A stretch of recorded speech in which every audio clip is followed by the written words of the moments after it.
حضرات گرامی، یہ جو سلسلہ چل رہا ہے چند دنوں سے، کیونکہ بعض حضرات مجھے جانتے ہیں میں کڑوی اور سخت گفتگو کرنے کا مالک ہوں، اور جب مفتی صاحب کو اریسٹ کیا تھا تو اس وقت بھی میں نے ایک بات کی تھی. میں نے کہا حضرت آپ بڑے سادے ہیں، آپ بہت سادے ہیں. میں نے کہا حضرت ان سے نپٹنا ہمیں آتا ہے. اب یہ مسجد پاک ہے تو ایک مسجد کا ایک تقدس بھی ہے، تو وہ جملے میں نہیں کہہ رہا، لیکن صرف مختصر 2 منٹ میں ایک بات میں آپ سے یہ عرض کرنا چاہتا ہوں کہ حضرات گرامی، جو باطل ہوتا ہے، جو ناحق ہوتا ہے، ان کی مذمت کرنی چاہیے، اور بالخصوص وہ ناحق جو کسی عہدے پر بیٹھے ہیں، کسی سیٹ پر بیٹھے ہیں، کسی ذمہ داری پر بظاہر بیٹھے ہیں، چاہے وہ عہدہ انہیں ان کے والد سے بطور وراثت ملا ہو، اگرچہ وہ اس کے حقدار نہیں. اگر کوئی ایسا شخص ہے جو ناحق ہے لیکن عہدے پر بیٹھا ہے تو اس کی مذمت کرنا بغیر عہدہ ضروری ہے، کیونکہ اس کی بنیادی وجہ یہ ہے ایک عام آدمی ہے، وہ ناحق ہے، اس کے نہ ہونے کی وجہ سے دوسرے کو دین کو نقصان نہیں پہنچتا. لیکن اگر کوئی عہدیدار ہے اور ناحق ہے تو اس کے ناحق ہونے کی وجہ سے دین کو نقصان پہنچتا ہے. تو ہمیں اپنی ذاتوں کو، آپ دیکھیں ساری مثالیں ہمیں اپنے اسلاف میں ملتی ہیں. معذرت کے ساتھ ہمیں اپنی ذاتوں کو، اپنی مفادات کو دین کی خاطر پس پش ڈال دینا چاہیے. اگر کوئی اہل سنت بریلوی مکتبہ ذکر کا شخص، بریلوی سوچ رکھنے والا شخص، چاہے وہ میرے جاننے والا ہو یا نہ ہو،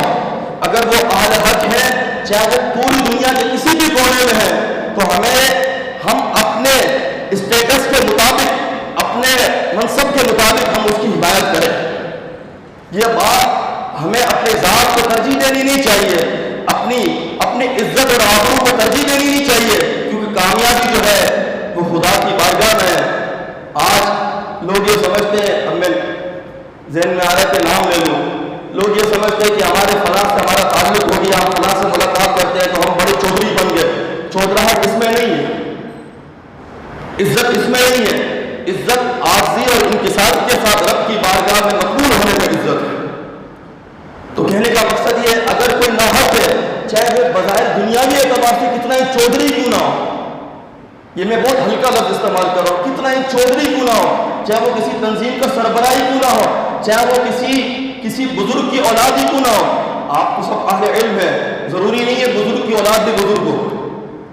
اگر وہ بزرگ کی اولاد ہے اور عہدیدار ہے، بظاہر اس نے قبضہ کر لیا ہے اور ہے ناحق، تو پھر تو جو ہے ہمارا زیادہ فرض بنتا ہے کہ ہم اس کو بڑے آسان الفاظ کے ساتھ نہیں بلکہ ڈنڈے کے ساتھ اس کی مذمت کرنی چاہیے، کیونکہ وہ ہمارے مسلک کو نقصان پہنچا رہا ہے. تو یہاں بھی ایسی ہی صورت ہے. مختصر میں آپ کے سامنے یہ آخری جملہ پیش کرتا ہوں. یہاں بھی ایسی ہی صورت ہے کہ یہاں پر آپ جانتے ہیں کہ استاد صاحب جو ہے کافی عرصے سے محنت کر رہے ہیں، اس کو بتانے کی ضرورت نہیں ہے، لیکن جو سامنے والی پارٹی ہے وہ اس بات پر اچھل رہی ہے کہ ہم فلاں کے بیٹے ہیں اور ہم فلاں سے ہمارا تعلق ہے، ہم فلاں تنظیم کا سربراہ ہے. اگرچہ تو فلاں کا بیٹا ہے، فلاں کی عزت ہے، لیکن ضروری نہیں ہے اگر تو فلاں کے نقش قدم پر چلے گا تو تیری عزت ہوگی، اور اگر تو ان کے نقش قدم سے ہٹے گا اور علماء کرام کو تکلیف پہنچائے گا تو پھر تیرے سے دشمنی تھی نہیں، لیکن پھر دشمنی ہم تیرے سے لیں گے. حالانکہ میں خود میمن ہوں، مجھے اس سلسلے میں مخالف پارٹیوں کا فون بھی آیا، کیونکہ اس میں ہماری کچھ میمن برادری شامل ہے. مخالف پارٹیوں کا فون بھی آیا، میری اپنی جماعت کے لوگ شامل ہیں، شاید آپ جانتے ہوں گے میری اپنی جماعت کے لوگ شامل ہیں. اس نے مجھے فون کیا، حضرت آپ میمن ہو کر آپ ساتھ دے رہے ہیں. تو بات برادری کی اور بات زبان کی، لسانیت کی، بات دوستی کی، بات فیملی کی نہیں ہے، بات ہے دین کی، بات ہے دین کی. حالانکہ مجھے پتہ نہیں تھا یہاں پر یہ معاملہ چل رہا ہے، یہ مسئلہ چل رہا ہے، لیکن پھر بھی میں اس مسئلے میں جو ہے انوالو ہوا، اپنی حیثیت کے مطابق انوالو ہوا، اور میں نے سامنے والوں سے دشمنی موڑ لی. اور مجھے یہاں تک کہ آج تک جو ہے، کل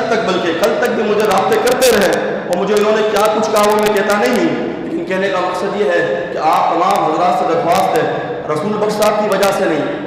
استاد صاحب کی وجہ سے نہیں، اگر کوئی بھی شخصیت، آخری میسج میرا یہ، اگر کوئی بھی شخصیت جو مسلک کا درد رکھتا ہے اور مسلک کی خدمت کرتا ہے، دین کی خدمت کرتا ہے، چاہے وہ ہمارا جاننے والا ہو، معروف ہو یا غیر معروف، مشہور ہو یا غیر مشہور، ہمارا جاننے والا ہو یا نہ جاننے والا، ہمیں جو ہے اگر اسے تکلیف پہنچ رہی ہے اہل باطل کی طرف سے، نہ حق کی طرف سے، تو ہمیں جو ہے ان کے ساتھ صف اول میں رہ کر ذاتی مفادات کے لیے نہیں، عزت کی خاطر نہیں، صرف دین کی خاطر، نبی علیہ الصلوۃ والسلام کی عزت کی خاطر، دین کی عزت کی خاطر، رب کی رضا کی خاطر جو ہے ہمیں صف اول کے ساتھ کھڑے ہو کر، صف اول میں کھڑے ہو کر ان کے ساتھ جو ہے ہمیں حمایت کرنی چاہیے، اور ہر میدان میں ہمیں صرف زبانی نہیں، ایک معذرت کے ساتھ کام یہ ہوتا ہے کہ ہم ایک بڑا اجلاس رکھتے ہیں اور اس میں قرارداد پیش کرتے ہیں کہ اس اجلاس میں قرارداد پیش ہوئی ہے، لیکن معذرت کے ساتھ ہوتا یہ ہے قرارداد زبانی یا تحریری تو پیش ہوتی ہے لیکن عملی اقدام نہیں ہوتا، تو ہمیں عملی اقدام بھی کرنا چاہیے، ہر اسٹیٹ پر جہاں ہر زاویے سے جہاں قدم اٹھا سکتے ہیں ہم سب کو قدم اٹھانا چاہیے، اور